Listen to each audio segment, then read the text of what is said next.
شخص واحد بس من كتر فجره وفظاعة جرايمه عايش بغداد كلها في رعب وذعر لمدة 2 كاملين.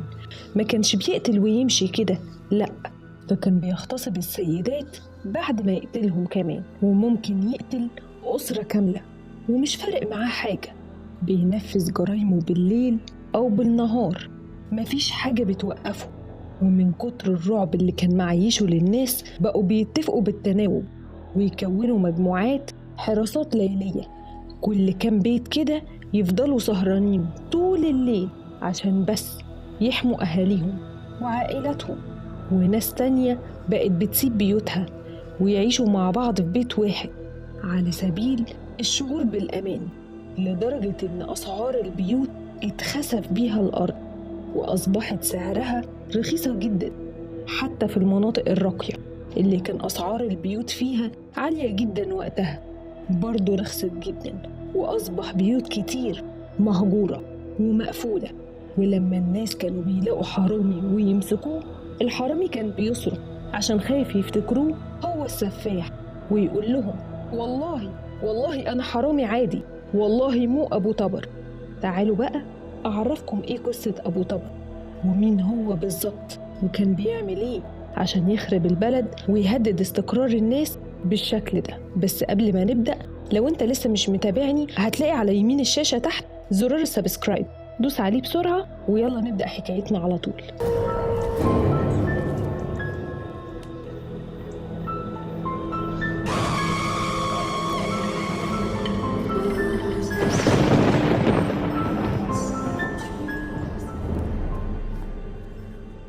الراجل اللي بتكلم عنه النهاردة اسمه حاتم كاظم، اتولد سنة 1932 في قضاء المسيب في محافظة بابل.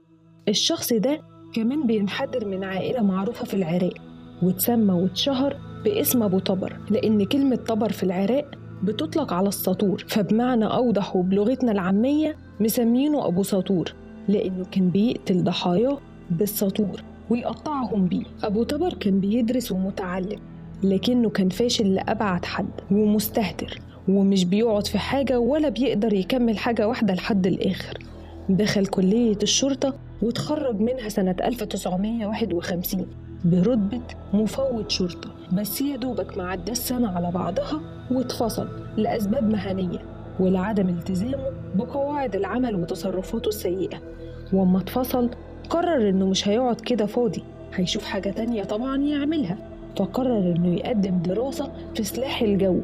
وبالفعل بدأ الدراسة وقعد لمدة 2 بدون مشاكل. وجي في السنة الثالثة بدأ يتصرف تصرفات غريبة اتسببت في فصله. كان بيعمل ايه بقى الأستاذ؟ خلال التدريبات العملية كان بياخد الطيارة ويروح أماكن تانية غير اللي متفق ومسموح الطيران فوقيها، وكمان كان بيروح فوق بيت حبيبته وبينزل بالطيارة لمستويات منخفضة جدا عشان بس تشوف إن هو اللي سايق الطيارة، فكان بيشكل خطر على حياة الناس. فقرر قادة الكلية الجوية سنة 1956 فصله لسوء تصرفاته مرة تانية وعدم التزامه بقواعد الكلية، وإنه بيشكل خطر على حياة الآخرين. أبو طبر كان بيتكلم لغات كتير، منها العربية والإنجليزية والألمانية والفارسية والكردية. وبعد ما اتطرد من الكلية الجوية قرر إنه يسافر الكويت ويشتغل ويدرس الأعمال الحرة، وبالفعل راح واشتغل هناك لمدة 2 وبرضه اتفصل من هناك بسبب سلوكيات أخلاقية، ورجع بعدها على العراق. ولما رجع بلده تحديداً في كركوك اشتغل في الأوقاف سنة 1959. اشتغل كمحاسب تحصيل، وكالعادة ما طولش وبدأ يختلس من الأموال اللي بيحصلها. بس المرة دي مش يتفصل، لأ، ده كمان اتسجن بسبب إضراره بأموال الدولة، واتسجن لمدة 2.5 كاملين. وبعد ما قضى مدة عقوبته وخرج قرر إنه يسافر أوروبا، وبقى عمال يتنقل من بلد لبلد. سافر النمسا وبلجيكا وفرنسا واليونان، بعدها قرر يستقر في ألمانيا الغربية في ميونخ تحديدا. بس بدل ما يدور على شغل كويس وكفاية بقى عمايله اللي فاتت، لأ، قرر إنه يشتغل في تهريب السيارات، وبقى شغال هناك مع المافيا. ولما لقى الدنيا ماشية معاه وما اتمسكش فقرر إنه يدخل كمان تهريب السلاح، ومعداش وقت كتير والشرطة قبضت عليه، وتم الحكم عليه بالسجن لمدة 10 شهور، ورجع بعدها لبلده الأم. طبعا ما كانش لاقي حد يشغله ولا يشتغل معاه، لأن سجله كله على بعضه مخالفات وسجن وقضايا. ففكر يعمل ايه، وما لقاش قدامه غير حل واحد بس، وهو انه يزور لنفسه سجل جديد، وبدأ حياة جديدة مع زوجته ساجدة علي محمد رشيد سنة 1973. ومن هنا بدأ الإجرام. جاب 6 من أفراد أسرته، منهم 2 إخواته غالب وحازم، ووالدته أحلام، وكمان زوجته ساجدة وأخته وابنها حسين، وبدأ يدربهم على أدوارهم، كل واحد منهم هيعمل إيه بالظبط، واختار ناس من عيلته عشان يضمن إن الموضوع هيفضل في سرية تامة ومحدش هيقدر يتكلم. وقسم الأدوار كالتالي: كان مشغل ساجدة زوجته خادمة في البيوت، وتفضل شغالة فترة في البيت اللي منمر عليه، وتعرف كل تفاصيله ومين بينزل ومين بيفضل، وتأمن لباقي العصابة كل المعلومات اللي ممكن يحتاجوها. أما حسين كان المساعد الشخصي لأبو طبر، وما بيفارقهوش في يوم تنفيذ الجريمة. وباقي أفراد العصابة كان كل اللي عليهم إنهم يصرفوا المسروقات ويبيعوها ويجيبوا بدلها فلوس. بس كان له بقى تكنيك معين في تنفيذ جرايمه، وهي إن البيت اللي بيدخله ما بيسيبش فيه حد على قيد الحياة، حتى لو الحد ده كان نايم وما شافش السرقة ولا شاف أي حاجة برضه بيموته. مش ممكن يخرج من البيت قبل ما يخلص على كل اللي فيه.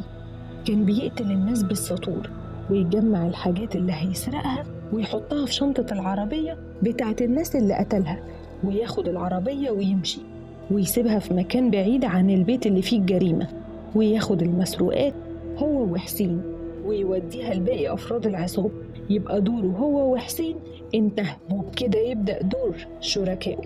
أول جريمة ارتكبها إنه قتل راجل يهودي في منطقة البتاوين. كان أبو طبر مفكر إن الراجل ده غني، فدخل عليه هو وحسين البيت وقام ضربه على طول بالساطور في دماغه. الراجل وقع ومات في مكانه. قعد هو وحسين يدوروا على أي حاجة في البيت تتسرق، بس ما لقاش أي حاجة، وأخدوا بعضهم ومشيوا. وبالرغم من فشل أول جريمة وإنه قتل الراجل على الفاضي، إلا إنه برضه صمم يكمل في جرايمه، وارتكب جرايم كتير جدا. وكانت الشرطة كل مرة تلاقي كل الجثث مقتولة بنفس الطريقة ونفس الخبطة، الساطور على الدماغ.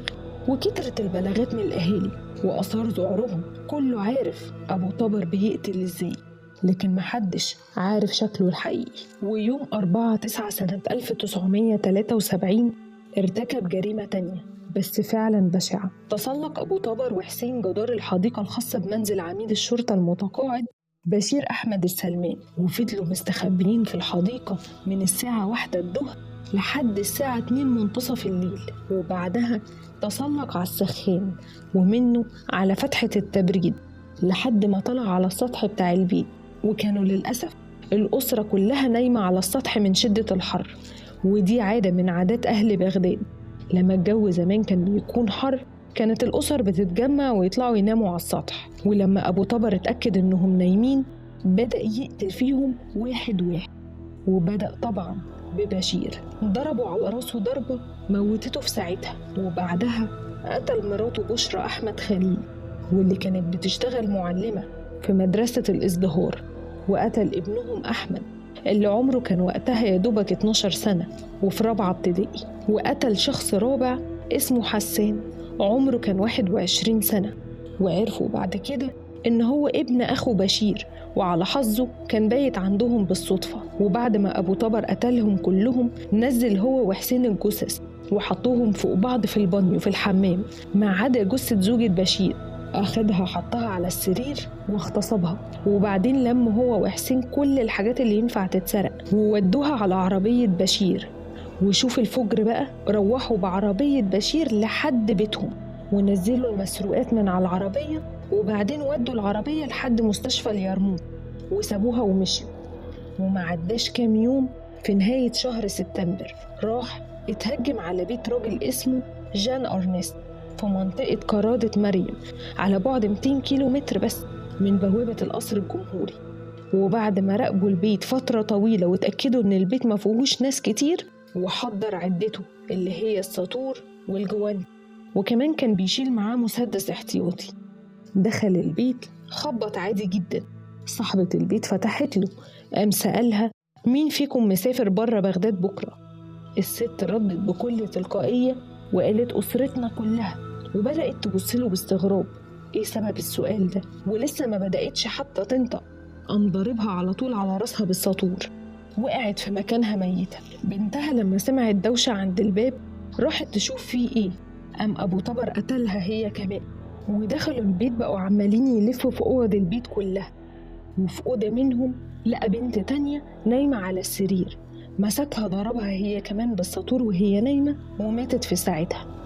وهم بيقلبوا في الشقة وبيدوروا شافوا الخدامة، راحوا جروا وراها لحد المطبخ وحاولت تهرب منهم، لكن كان أبو طبر أسرع منها وضربها ضربة بالساطور، وقعت سايحة في دمها وافتكرها ماتت.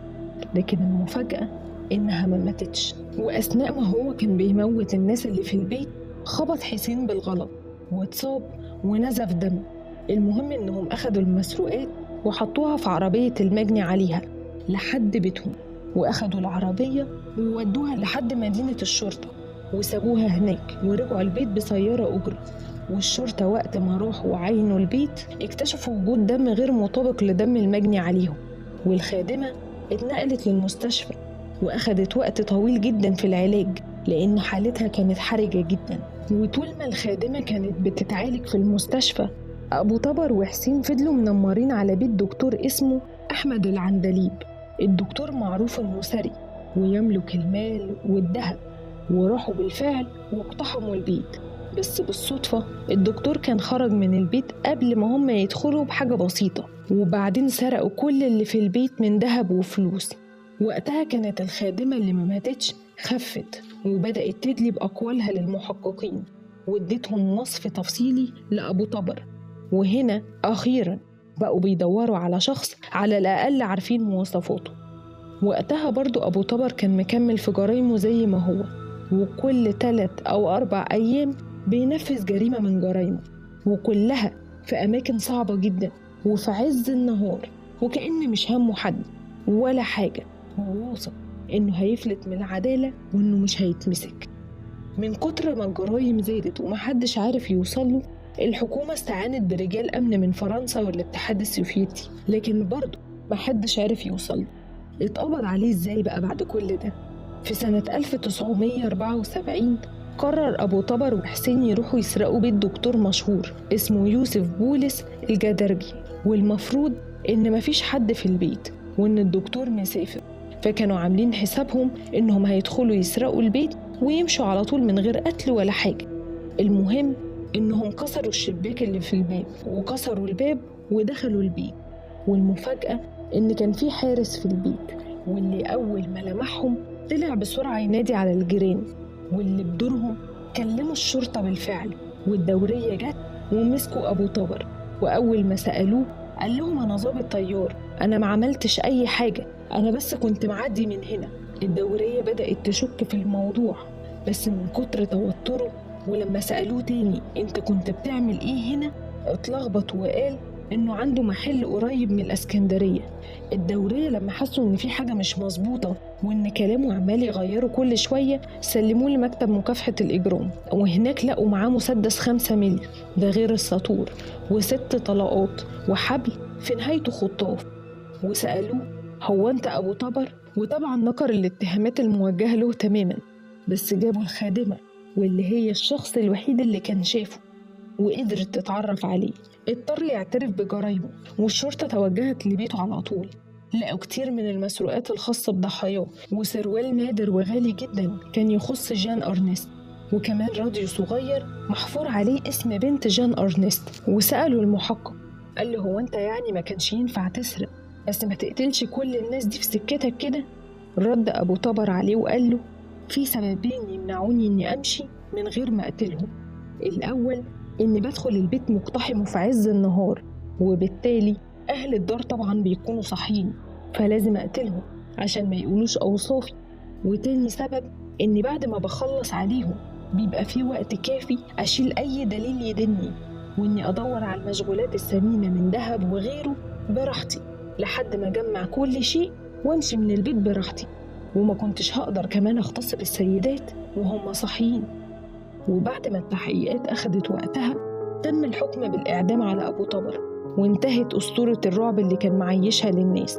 وفي يوم 18 يونيو 1976 في سجن أبو غريب تم تنفيذ حكم الإعدام. بس الغريب بقى إن في ناس تانية طلعت بنظرية إن أبو طبر ما كانش مجرد سفاح عادي، وإنه كان تبع جهاز المخابرات، وإن الناس اللي كان بيقتلهم كانوا من المعارضين. وفي النهاية تظل قصة أبو طبر قصة مأساوية وبشعة، سواء بقى كان تبع جهاز المخابرات أو سفاح مع نفسه كده. كل الأحوال قتل ناس كتير جدا وكلها بطرق بشعة. دي كانت حكاية النهاردة. لو عجبتك ياريت تشجعني وتعمل لايك وشير الفيديو لأصدقائك، واستنوني في حكاية جديدة من حكايات نص الليل. كانت معاكم تيا، أشكركم على المتابعة ودمتم بخير.